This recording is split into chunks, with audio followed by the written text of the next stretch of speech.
हमारा मन भला शांत कैसे होगा? हमारे मन में तो तरह तरह के विचार चल रहे हैं। हम काम कुछ और करना चाहते हैं, लेकिन हमारा मन हमसे कुछ और ही काम करवा लेता है। इससे पहले कि आप अपने मन को शांत करने का प्रयास करें, यह जानना जरूरी है कि मन का व्यवहार शांत होने वाला है ही नहीं। अगर मन शांत होने वाला हो सकता है तो इस दुनिया में सभी के मन शांत हो गए होते और हर कोई अपना जीवन सुखी सुखी बिता रहा होता। फिर ना कोई हंगामा होता और न ही किसी तरह की कोई तकलीफ। सभी का जीवन खुशी खुशी बीत रहा होता। फिर न तो आप और न ही मैं पैसे कमाने के पीछे भाग रहे होते। समस्या तो यह है कि हम ज्यादा से ज्यादा चीजें इकट्ठा करना चाहते हैं, क्योंकि हमें लगता है कि हमारे पास जितनी ज्यादा चीजें होंगी हम उतना ही सुखी रहेंगे। लेकिन वास्तविकता तो यही है कि बाहर की किसी भी चीज में कोई सुख नहीं है और न ही उनमें कोई दुख है। और यही कारण है कि जब हम किसी चीज के पीछे भाग रहे होते हैं, जब हम कोई चीज पाना चाहते हैं, तो उसे पाकर हमें पल भर के लिए खुशी तो मिलती है, लेकिन बाद में हम उस खुशी का एहसास नहीं कर पाते।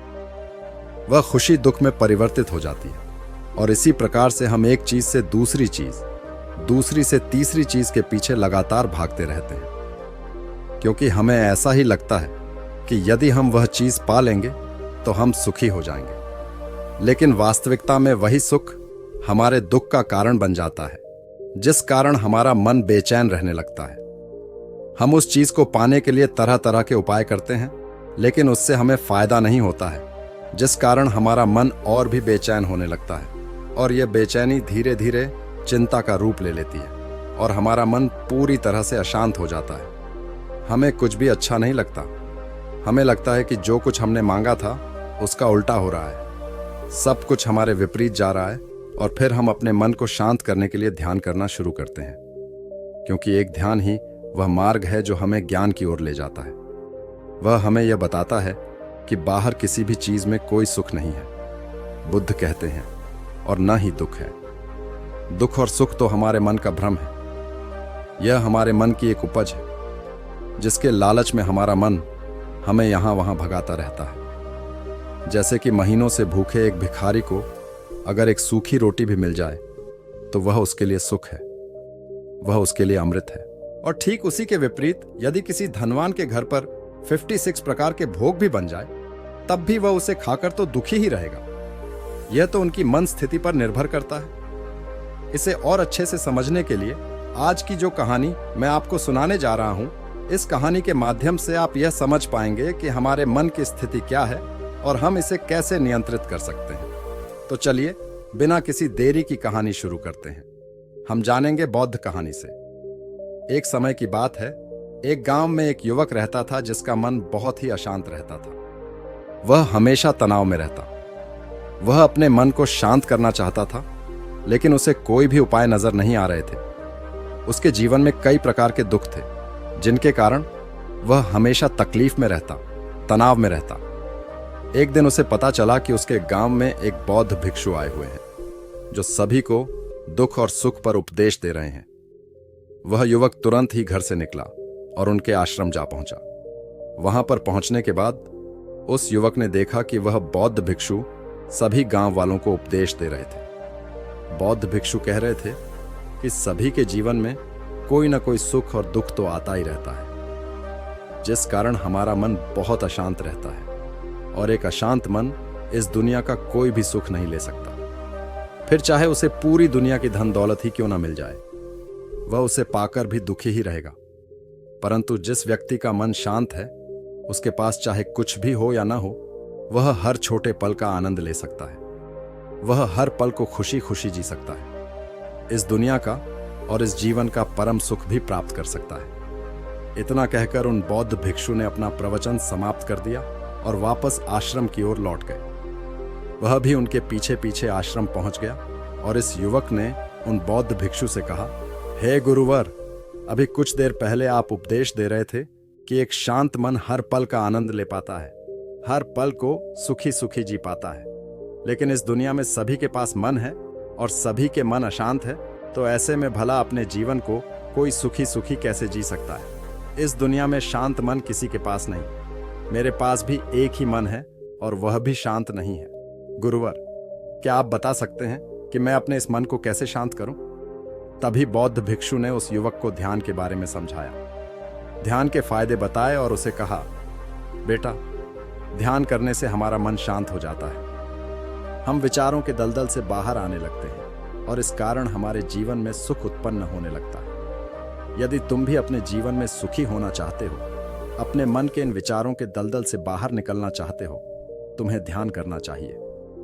तुम्हें ध्यान का अभ्यास करना चाहिए, क्योंकि यही वह मार्ग है जो तुम्हारे मन को शांत कर सकता है और तुम्हें सही राह पर ला सकता है। उस युवक ने उन बौद्ध भिक्षु की बात मान ली। उस युवक ने उन बौद्ध भिक्षु को प्रणाम किया और वापस घर चला गया। घर पहुंचने के बाद उसने ध्यान करना शुरू किया। वह रात भर ध्यान करता रहा, लेकिन उससे उसे कोई लाभ नहीं हुआ। इसका कारण वह अगली सुबह फिर से उन बौद्ध भिक्षु के पास पहुंचा और उन बौद्ध भिक्षु से कहता है, गुरुवर, आपके कहे अनुसार मैंने रात भर ध्यान किया है, लेकिन उससे मुझे कोई लाभ नहीं हुआ। मेरा मन तो अभी भी अशांत है। आप तो कह रहे थे कि ध्यान करने से हमारा मन शांत हो जाता है। तभी वह बौद्ध भिक्षु उस युवा से कहते हैं, ध्यान को एक बार करने की चीज नहीं है, यह तो अभ्यास है और धीरे धीरे समय के साथ मन शांत होता जाए। इस पर वह युवक कहता है, हे गुरुवर, मेरे पास इतना समय नहीं है। मुझे कोई ऐसा मार्ग बताइए जिससे जल्दी जल्दी मेरा मन शांत हो जाए और मैं खुशी खुशी अपना जीवन जीने लग जाऊं। ऐसे तो मेरा बहुत समय बर्बाद हो जाएगा। मुझे कुछ ऐसा बताइए गुरुदेव, जिससे मेरा मन आज के आज और अभी शांत हो जाए, जिससे मैं सुख की अनुभूति कर पाऊं, मुझे सुकून मिले। उस युवक की यह बात सुनकर बौद्ध भिक्षु मुस्कुराने लगे। उन्होंने उस युवक से कहा, बेटा, मेरे पास तुम्हारे लिए कुछ ऐसा है जिससे तुम्हारा मन अभी के अभी शांत हो जाएगा। इतना कहकर वह बौद्ध भिक्षु अपने आश्रम में गए और अंदर से एक घड़ा लेकर आए और उस युवक को थमा हुए कहते हैं, जाओ और पास की बह रही उस नदी से इस घड़े में पानी भर कर लाओ। उन बौद्ध भिक्षु के इतना कहने के बाद उस युवक ने वह घड़ा हाथ में ले लिया और नदी की तरफ जाने लगा। उसके बाद मन ही मन सोच रहा था कि लगता है यह गुरु पागल है, इन्हें कुछ नहीं पता। भला यह घड़ा मेरे जीवन में शांति कैसे ला सकता है, यह मेरे मन को शांत कैसे कर सकता है। लेकिन उसके पास और कोई रास्ता नहीं था, जिसके कारण उसने घड़ा लिया और पास वाली नदी के पास पहुंच गया। उसने उस नदी में से उस घड़े में पानी भरना शुरू किया। लेकिन जैसे ही उस व्यक्ति ने उस घड़े को नदी से बाहर निकाला, तो उस युवक ने देखा कि उस घड़े के चारों ओर छोटे छोटे छेद हैं, जिससे पानी तेजी से बाहर की ओर निकल रहा था। उसने लगातार कई बार प्रयास किए, लेकिन काफी बार कोशिश करने के बाद भी वह उस घड़े को पूरा नहीं भर पाया और थक हार कर उन बौद्ध भिक्षु के पास वापस लौटा और क्रोधित होकर कहता है, गुरुवर, आपने यह कैसा घड़ा दिया है? इसके चारों तरफ छेद है। भला मैं इसमें पानी कैसे भरकर ला सकता हूं? जब भी मैं पानी भरता हूं, इस घड़े के छेद से सारा पानी बाहर निकल जाता है। इस घड़े को मैं पूरा नहीं भर सकता। तभी वह बौद्ध भिक्षु उस युवक को शांत कराते हुए कहता है, बेटा, शांत हो जाओ। तुम्हें तुम्हारे प्रश्न का जवाब ही तो दे रहा हूं, और यदि तुम क्रोधित अवस्था में इस जवाब को सुनोगे तो इसे समझना तुम्हारे लिए मुश्किल हो जाएगा।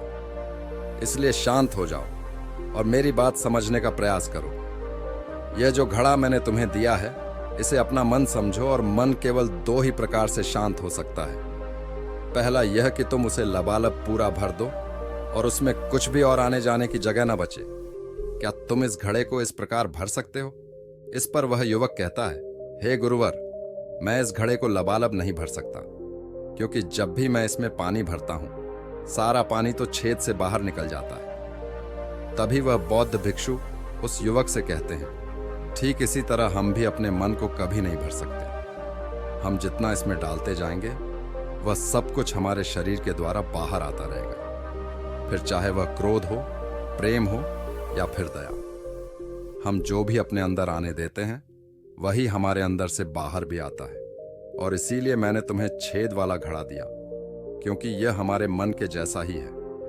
और जब हम इस मन को भस्म करना चाहते हैं, तब तुम अपना समय बेकार कर रहे हो। क्या तुमने एक पल के लिए भी यह नहीं सोचा कि इसी प्रकार तो तुम अपने मन को भरने में भी लगे हुए हो? क्या इससे तुम्हारा समय बर्बाद नहीं हो रहा? क्या इससे तुम्हारा जीवन बर्बाद नहीं हो रहा? क्योंकि जिस भी चीज से तुम अपने मन को भरोगे, वह तो बाहर निकल ही जाएगा। उस युवक को अपनी गलती का एहसास हो जाता है। दोस्तों, आपने आज के इस वीडियो से क्या सीखा वह मुझे आप कमेंट में बता सकते हैं। इसी के साथ में उम्मीद है कि आपको आज की वीडियो पसंद आई होगी, तो इस वीडियो को उस इंसान को शेयर करें और उसी के ठीक बाद चैनल को सब्सक्राइब करें। तो चलिए फिर मिलते हैं ऐसी एक और नई वीडियो में। तब तक के लिए अपना ख्याल रखें। धन्यवाद।